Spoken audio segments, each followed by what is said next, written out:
ছবি আঁকাটা হচ্ছে আমার একটা নেশা, পেশার সঙ্গে সঙ্গে নেশা। আর বিশেষ করে ওয়াটার কালার মিডিয়াম, এই মিডিয়ামের উপর আমি কাজ বেশি করি।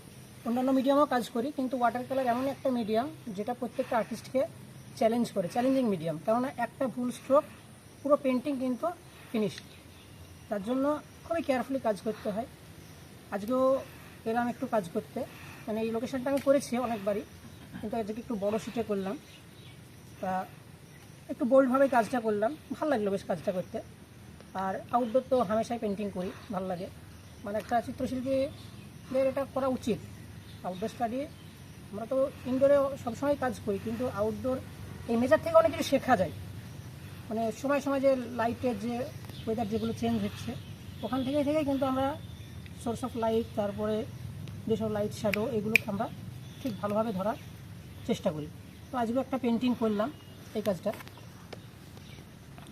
আর আমার মানে প্রত্যেকটা মুর্শিদাবাদের, কাঠার মসজিদ বলে না, যত হেরিটেজ মানে প্লেস আছে মুর্শিদাবাদের, এর আগে অনেক কিছু করেছি। মানে প্রত্যেকটা জায়গায় গিয়ে গিয়ে অন দ্য স্পট বসে কাজ করতে খুব ভালো লাগে।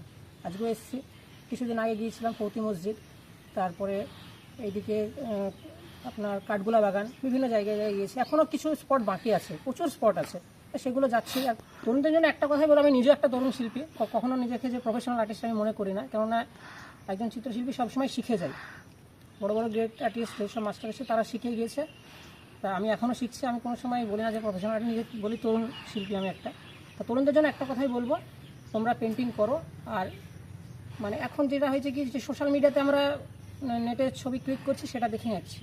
এই যে আউটডোর এই পেন্টিং করা, এটা অনেক আস্তে আস্তে কিন্তু কমে যাচ্ছে।